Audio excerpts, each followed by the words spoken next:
वो न तो इस्राएली था, न ही उसने मूसा के साथ जंगल पार किया। लेकिन फिर भी एक दिन वह उस परमेश्वर की आवाज सुनता है, जो झाड़ियों से बोलता है, जो समुद्र को खोलता है, जो राजाओं को हिला देता है। उसका नाम था बिलाम, एक ऐसा भविष्यवक्ता जिसकी बातें राजा सुनते थे, जिसके शब्दों से राष्ट्र डरते थे और जिसकी जुबान में वरदान या विनाश छिपा होता था।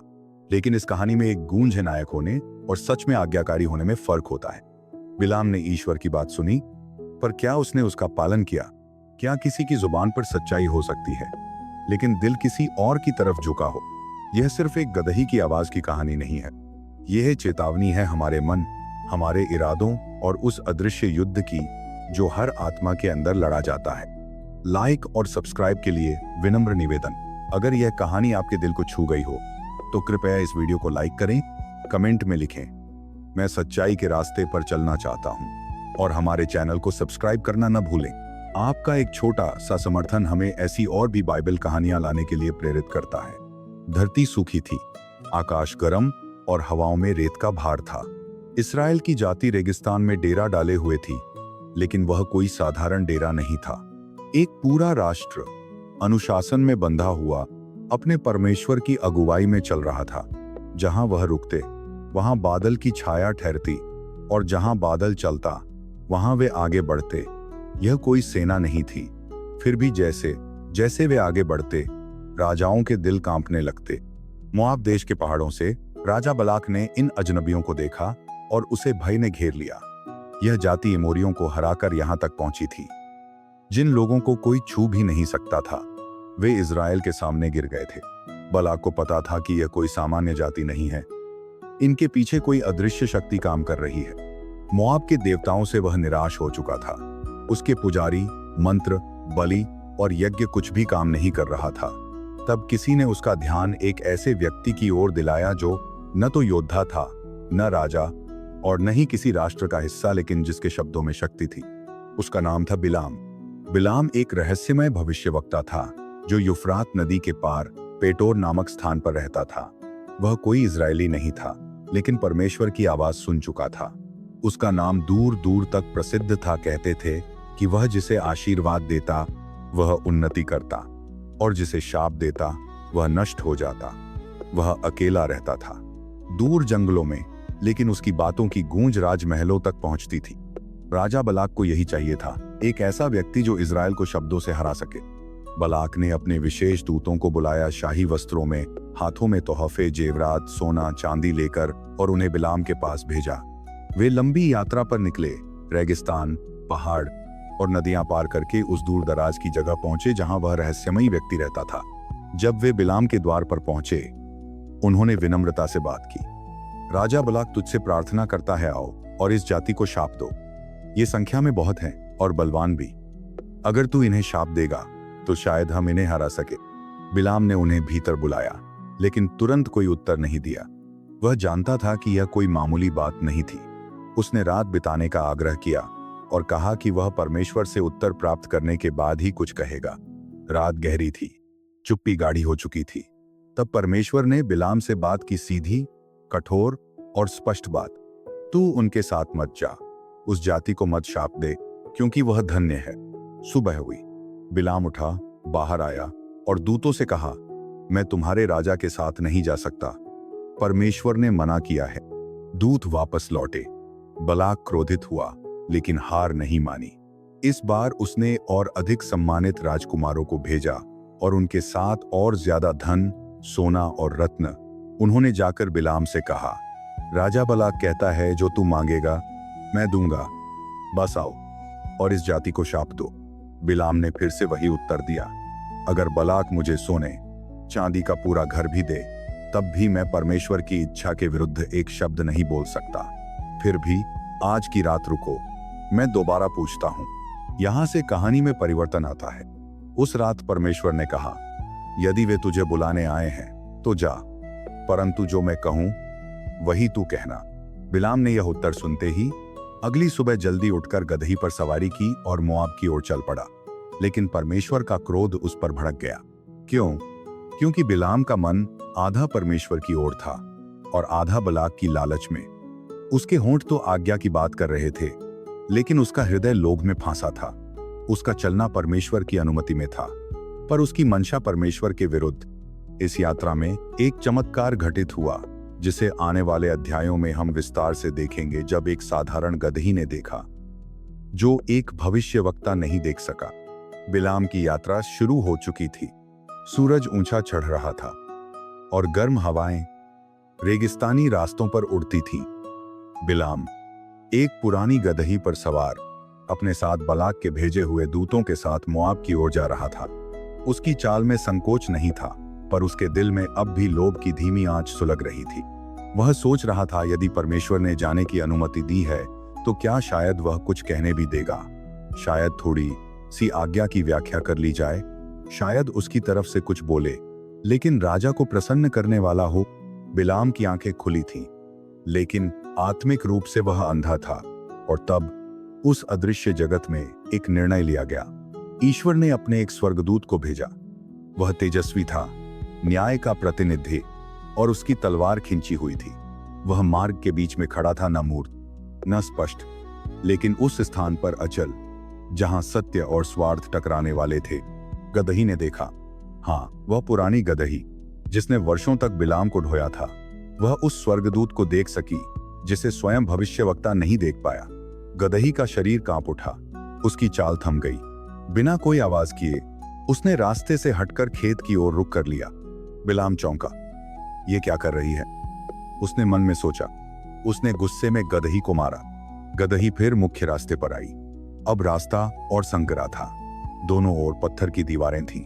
स्वर्गदूत अब और भी पास खड़ा था, तलवार अब स्पष्ट, आंखें जैसे अग्नि। गदही ने दीवार की ओर खुद को झुका दिया ताकि स्वामी को बचा सके। बिलाम का पैर दीवार से दब गया। अब वह और चिढ़ गया। उसने फिर मारा और फिर अंतिम स्थान आया। रास्ता इतना तंग कि आगे बढ़ना असंभव था। गदही रुक गई। उसने घुटनों के बल बैठने का निर्णय लिया, झुक गई, झुककर विनम्रता दिखाई। बिलाम का धैर्य टूट चुका था। उसने तीसरी बार मारा और तब एक चमत्कार घटा। गदही ने बिल्कुल स्पष्ट मनुष्य की भाषा में कहा, मैंने तुझसे क्या किया है जो तूने मुझे 3 बार मारा? बिलाम स्तब्ध रह गया।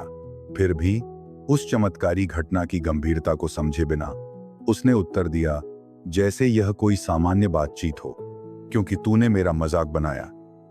यदि मेरे पास तलवार होती तो मैं तुझे मार डालता। गदही ने शांति से कहा, क्या मैं वही नहीं हूं जिस पर तू हमेशा से सवारी करता आया है? क्या मैंने पहले कभी ऐसा किया है? बिलाम शांत हुआ। उसके उत्तर देने से पहले ईश्वर ने उसकी आत्मिक आंखें खोल दी। अब वह भी देख सका स्वर्गदूत को, चमकते वस्त्रों में, हाथ में तलवार लिए, उसी मार्ग में खड़ा जहां वह जा रहा था। बिलाम कांप उठा। वह गदही से उतर गया, अपने चेहरे के बल भूमि पर गिर गया। अब उसे समझ आया कि उसकी जान कैसे बची, एक पशु की विनम्रता और आत्मिक जागरूकता के कारण। स्वर्गदूत ने कहा, तू जिस रास्ते पर जा रहा है वह मेरे दृष्टि में गलत है। यदि गदही तुझे न रोकती तो मैं तुझे वहीं मार देता और उसे जीवित छोड़ देता। बिलाम ने कांपते हुए उत्तर दिया, मैंने पाप किया। यदि तू चाहे तो मैं यहीं से लौट जाऊं। लेकिन स्वर्गदूत ने कहा, जा, पर जो वचन मैं तुझसे कहूं वही कहना। अब यह केवल एक यात्रा नहीं थी, यह एक परीक्षा थी। बिलाम ने फिर से गदही पर सवारी की, लेकिन अब उसका चेहरा उतरा हुआ था। उसके भीतर का द्वंद्व गहरा हो चुका था। उसने देखा था, और जो देख लिया जाता है वह इंसान को बदल देता है। गदही शांत थी, वह पशु थी, लेकिन परमेश्वर की उपस्थिति को पहचानती थी। वह नायक नहीं थी, पर उस दिन उसने एक भविष्यवक्ता की जान बचाई। बिलाम ने देखा, उसने गदही की आंखों से और फिर स्वर्गदूत की उपस्थिति से जो कुछ अदृश्य था उसे जाना, पहचाना और स्वीकार किया। अब जब वह मोआब की सीमा पर पहुंचा तो उसका चेहरा गंभीर था।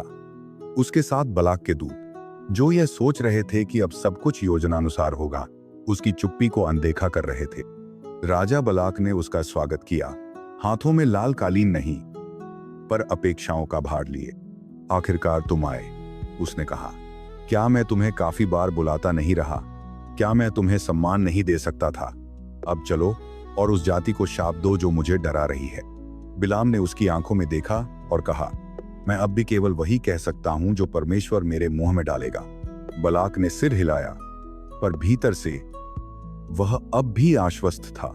वह राजनीति जानता था और उसे विश्वास था कि जो व्यक्ति दूर से चला आया है, जो अब उसके यहां है, वह उसकी इच्छा पूरी करेगा। और इसी विश्वास के साथ वह बिलाम को एक ऊंचे पहाड़ की चोटी पर ले गया, बामोत बाल नामक स्थान। वहां से इसराइल की एक छोटी सी छावनी दिख रही थी। बलाक चाहता था कि बिलाम शाप को वहीं केंद्रित करे। राजा के आदेश पर 7 वेदियां बनाई गईं, 7 बैल और 7 मेढ़े बलि के लिए लाए गए। सब कुछ व्यवस्थित था, धुआं ऊपर उठ रहा था, सब कुछ बाहरी रूप से धार्मिक प्रतीत हो रहा था। बिलाम एक ओर चला गया, चुपचाप, अकेला और मन में विचार करता हुआ, क्या परमेश्वर इस बार बोलेगा? और परमेश्वर ने कहा, न कड़कती आवाज में, नहीं आग से, परंतु एक सत्य के साथ, जा और इसराइल को शाप मत दे, वह तो धन्य है। बिलाम लौटा बलाक के पास। अब सबकी निगाहें उस पर थी। बिलाम ने कहा, बलाक मुझे अम्मोन से लाया, मोआब के पर्वतों से बुलाया और कहा, आ इज़राइल को शाप दे।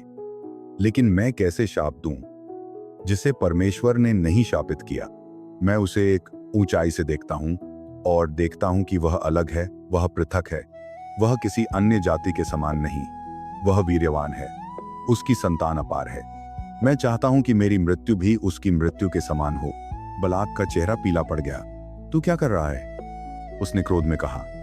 मैंने तुझे बुलाया था शाप देने को और तू आशीर्वाद दे रहा है। बिलाम ने शांत भाव से कहा, क्या मैंने पहले ही नहीं कहा था कि मैं वही कहूंगा जो ईश्वर मुझसे कहेगा? राजा ने दांत पीसे, लेकिन उसने हार नहीं मानी। ठीक है, उसने कहा, शायद यहां से दिखता हुआ दृश्य ही इसका कारण है। चल किसी और स्थान पर चलें। वहां से तू इसराइल का केवल एक हिस्सा देख पाएगा। शायद वहां से तू कुछ कर सके। वे चल पड़े, इस बार एक नई ऊंचाई पर, एक और पहाड़ की चोटी, जिसका नाम था पिसगा का मैदान। फिर वही अनुष्ठान, 7 वेदियां, 7 बैल, 7 मेढ़े, फिर धुआं, फिर प्रतीक्षा। बिलाम फिर एकांत में गया और फिर वही उत्तर।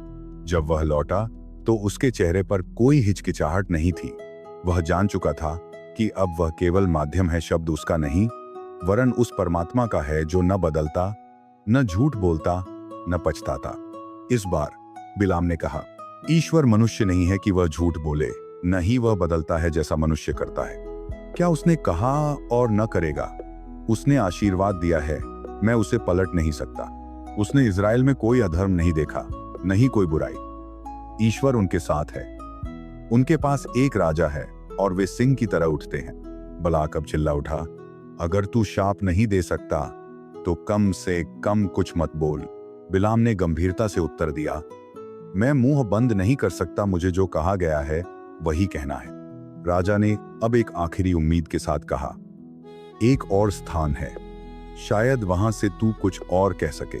तीसरी बार वे चले तीसरे स्थान पर। राजा को अब भी लगता था कि यदि दृश्य बदला जाए तो वचन भी बदल सकता है, लेकिन जो वचन स्वर्ग से आता है वह स्थल, स्थिति या सोने के बदले नहीं बदलता। राजा बलाक की आशाओं की अंतिम सीमा। 2 बार प्रयास करने के बाद भी जब बिलाम के मुंह से केवल आशीर्वाद ही निकला, तब भी बलाक ने हार नहीं मानी। उसका मानना था, अगर स्थान बदलूं तो शायद वचन भी बदल जाए। लेकिन वह यह नहीं समझ पा रहा था कि जो वचन ऊपर से आता है वह न जमीन से प्रभावित होता है, न ही स्थिति से। पेयोर की यह छोटी अन्य दोनों स्थानों से ऊंची थी। यहां से इसराइल का पूरा छावनी क्षेत्र स्पष्ट दिखता था। 12 गोत्र अपनी अपनी पताकाओं के नीचे, अपने अपने तंबुओं में व्यवस्थित। बीचों बीच वह पवित्र तंबू जो परमेश्वर की उपस्थिति का संकेत था। बलाक ने फिर वही प्रक्रिया दोहराई, 7 वेदियां, 7 बैल, 7 मेढ़े, जैसे उसकी रीति में शक्ति हो, जैसे बाहरी क्रिया से परमेश्वर की इच्छा को मोड़ा जा सकता हो। लेकिन अब बिलाम की आंखों में कुछ बदल चुका था। अब वह केवल रीति पूरी करने वाला एक साधारण भविष्यवक्ता नहीं था। इस बार परमेश्वर की आत्मा उस पर उतर आई। बिलाम स्थिर खड़ा था और उसकी आंखें आकाश की ओर उठीं, लेकिन जो उसने देखा वह सिर्फ आकाश नहीं था, वह समय के परे देख रहा था। उसकी जुबान खुली, लेकिन अब जो शब्द निकले वे केवल वर्तमान के बारे में नहीं थे। वे समय के उस तंतुओं को छू रहे थे जिन्हें मनुष्य देख भी नहीं सकता।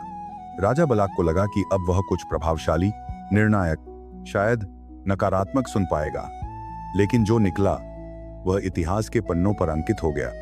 बिलाम ने कहा, हे बलाक, उठ और सुन। हे सिप्पोर के पुत्र, कान लगाकर मेरी बात सुन। ईश्वर मनुष्य नहीं है कि वह झूठ बोले, न ही वह किसी मनुष्य के समान है कि वह अपने वचन से मुकर जाए। क्या उसने कहा और वह न करेगा? क्या उसने वादा किया और वह पूरा न करेगा? बलाक हतप्रभ खड़ा था। लोग चुप थे। धूप तप रही थी, लेकिन वातावरण में एक अलग भारीपन था। बिलाम ने आगे कहा, मैं उसे देखता हूं पर अभी नहीं। मैं उसे देख रहा हूं, लेकिन पास से नहीं। एक तारा याकूब में से निकलेगा और एक राजदंड इज़राइल में से उठेगा। वह मोआब की सीमाओं को तोड़ेगा और सब विरोधियों को पराजित करेगा। ये वचन किसी सामयिक राजा के बारे में नहीं थे।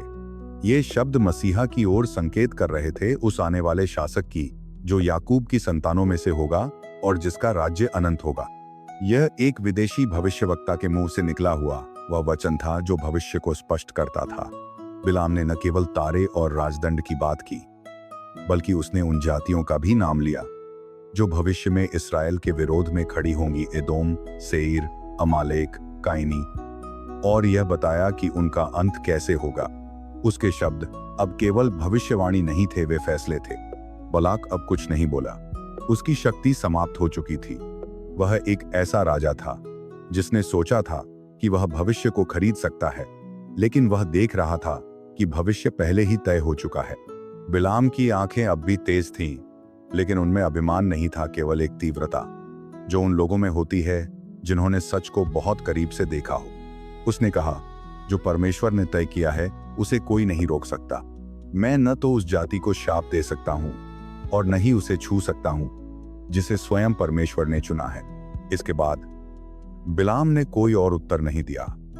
उसने बलाक की ओर देखा, न तिरस्कार से, न घृणा से, बल्कि एक ऐसी नजर से जो कह रही थी, मैं तो केवल मुंह था। शब्द ऊपर से आए थे। फिर वह चुपचाप उठा और बिना किसी पुरस्कार, बिना किसी विशेष विदाई के लौट पड़ा। लेकिन उसके शब्द हवा में रह गए, जैसे तारे आकाश में स्थिर रहते हैं। उन्होंने एक भविष्य को घोषित कर दिया था जिसे अब कोई रोक नहीं सकता था। बिलाम लौट रहा था। उसके पीछे एक राजा खड़ा था, मौन, खाली और असफल। उसके चारों ओर वे ऊंचाइयां थीं जहां बलि दी गई, वे पहाड़ जहां से शाप मांगा गया, और उन ऊंचाइयों पर अब केवल धुएं की राख बची थी। बलाक ने जो आशा की थी वह 3 बार टूटी। उसने एक भविष्यवक्ता को बुलाया, लेकिन उसे ईश्वर का दूत मिला। उसने सोचा था कि स्वर्ण और सम्मान वचनों को मोड़ सकते हैं, लेकिन ईश्वर के वचन न बिकते हैं, न दबते हैं। बिलाम लौट रहा था, लेकिन वह अकेले नहीं लौट रहा था। उसके साथ एक विचार लौट रहा था, एक विचार जो गुप्त था पर तेज, एक विचार जो उसके हृदय में फूंक की तरह जल रहा था। यदि मैं उन्हें शाप नहीं दे सकता तो क्या मैं उन्हें गिरा सकता हूं? उसने सोचा। मैंने कहा वही जो परमेश्वर ने चाहा, लेकिन क्या कोई ऐसा मार्ग है जिसमें मैं स्वयं दोषी न बनूं और फिर भी वह लक्ष्य पूरा हो जाए जिसकी बलाक को आवश्यकता है? शब्द से नहीं, रणनीति से, भविष्यवाणी से नहीं, प्रलोभन से। बिलाम ने पीछे मुड़कर नहीं देखा, लेकिन उसका मन पीछे छूट गया था। बाइबल हमें विस्तार नहीं देती, लेकिन संकेत देती है। पवित्र शास्त्र के अन्य अंश हमें बताते हैं कि बिलाम ने बलाक को एक गुप्त सलाह दी, एक ऐसा मार्ग जिसमें युद्ध नहीं होगा, नहीं तलवारें, लेकिन परिणाम घातक होगा। उसने बलाक से कहा, यदि तू चाहता है कि इज़राइल गिरे तो उन्हें सीधे मत मार, बल्कि उन्हें अपने में समावेश कर। उन्हें अपने भोजों में बुला, अपने त्योहारों में निमंत्रण दे, अपनी कन्याओं को उनकी ओर भेज, संगीत ले जा, अंगूर का रस ले जा, और जब वे तुझ में रम जाएंगे तब उनका परमेश्वर स्वयं उनसे विमुख हो जाएगा। यह युद्ध का नहीं, लुभावने का हथियार था, और बलाक ने वही किया। मोआब की स्त्रियां सुंदर, सौम्य, सज्जित इज़राइल की छावनियों की ओर गईं। वे युद्ध की भाषा नहीं बोली, वे हंसी और आमंत्रण लेकर आईं। आओ, उन्होंने कहा, हमारे साथ भोज करो, हमारे देवता को मानो। देखो, यहाँ संगीत है, उत्सव है, घी, शहद है, प्रेम है। इज़राइल के लोग थक चुके थे, वे रेगिस्तान में तप चुके थे, और जब आमंत्रण आया तो कई लोग टूट गए। उन्हें यह महसूस नहीं हुआ कि वे किसी शत्रु से नहीं, अपने ही हृदय की कमजोरी से हार रहे हैं।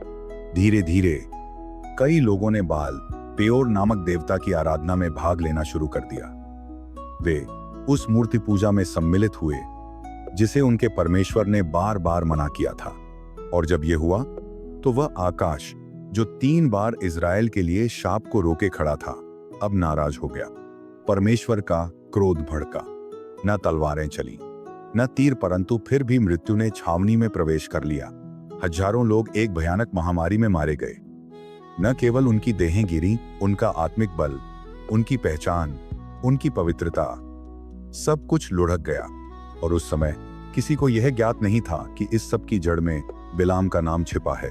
वह व्यक्ति जिसने स्वर्ग के वचन बोले थे, अब पृथ्वी की चालाकी का स्रोत बन चुका था। उसने इज़राइल को जुबान से नहीं गिराया, लेकिन प्रलोभन की योजना से गहरा घाव दिया। और यही वह मोड़ था जहां उसके जीवन की दिशा निर्धारित हो गई। जो परमेश्वर पहले केवल चेतावनी दे रहा था, अब उसने न्याय का निर्णय ले लिया। बिलाम अपनी जगह लौट चुका था, कम से कम लोगों को ऐसा ही लगा, लेकिन उसका मन कभी नहीं लौटा। वह अब वो नहीं रहा जो पहले था। जिसने परमेश्वर की आवाज सुनी थी, अब वह चुप था। जिसने आशीर्वाद दिए थे, अब वह छाया में खड़ा था। जिसने तारे की भविष्यवाणी की थी, अब वह सूर्यास्त की ओर जा रहा था। इज़राइल में जीवन फिर से सामान्य होने लगा। पापियों का न्याय हो चुका था, छावनी शुद्ध की गई थी, व्यवस्था फिर से लागू हो गई थी। लेकिन कुछ जख्म ऐसे थे जो दिखाई नहीं देते, और कुछ लोग ऐसे थे जो खुले युद्ध में नहीं लड़ते। मिद्यान और मोआब वे अब इज़राइल के खुले शत्रु बन चुके थे। वे जानते थे कि सैन्य बल से कुछ नहीं होगा, लेकिन वे अब भी चालें चल रहे थे। और इस सब के बीच एक जाना पहचाना चेहरा फिर से उभरता है। बिलाम, हाँ वही बिलाम जो परमेश्वर का नाम लेकर बोलता था, वही जिसने 3 बार आशीर्वाद दिया था, वही जिसने यह भी जान लिया था कि इज़राइल को कोई शाप नहीं दे सकता। लेकिन अब वह मिद्यानियों के शिविर में पाया गया। क्या वह सिर्फ अतिथि था या सलाहकार? क्या वह बलाक के दरबार में विचारक बन गया था, या बस वही कर रहा था जो शुरू से उसके हृदय में था, प्रभाव, धन और अपनी स्थिति को किसी भी रूप में बनाए रखना? बाइबिल यह नहीं कहती कि वह वहां क्यों था, लेकिन यह स्पष्ट करती है कि उसका वहां होना न्याय को न्योता देना था। फिर आया वह दिन जब इज़राइल ने मिद्यान पर युद्ध का निर्णय लिया। यह युद्ध अन्य युद्धों से भिन्न था। यह प्रतिशोध नहीं था, बल्कि न्याय था। उनके बीच एक घातक सलाह दी गई थी। वह सलाह जिसने इस्राएल को गिराया, उसके पीछे एक नाम था, बिलाम। जब सेना मिद्यान पहुंची तो वहां पुरुष थे, योद्धा थे और सलाहकार भी। बिलाम भी उनमें से एक था। वह अब कोई रहस्य नहीं था। उसका मकसद, उसकी चालें और उसका स्थान सब स्पष्ट हो चुके थे। उस दिन जब न्याय की तलवार चली तो वह भी बच न सका, और उन्होंने बिलाम को भी तलवार से मारा। यही लिखा है, कोई विशेष वर्णन नहीं, कोई अंतिम संवाद नहीं, कोई शोक गीत नहीं। वह व्यक्ति जिसने एक समय परमेश्वर की ओर से भविष्यवाणी की थी, जो गदही की बात से डगमगाया था, जिसे स्वर्गदूत ने रोका था, जिसने आने वाले तारे को देखा था, अब दुश्मनों की पंक्ति में खड़ा था और वहीं गिर गया। यह कहानी किसी सामान्य व्यक्ति की नहीं है। यह उस इंसान की कहानी है जिसने ईश्वर की आवाज सुनी, जिसे स्वर्गदूत ने रोका, जिसने एक बोलती गदही की बात मानी, जिसके मुंह से मसीहा की भविष्यवाणी निकली, और फिर भी उसने अपना अंत परमेश्वर के दुश्मनों के साथ पाया। बिलाम का जीवन हमें सिखाता है कि आत्मिक अनुभव, चमत्कार या परमेश्वर की आवाज सुन लेना ही पर्याप्त नहीं है। अगर हृदय शुद्ध नहीं है, अगर इच्छाएं नियंत्रित नहीं हैं, अगर सत्य केवल जुबान पर है लेकिन जीवन में नहीं, तो अंत दुखद होता है। बिलाम ने परमेश्वर की बात मानी, लेकिन आधी।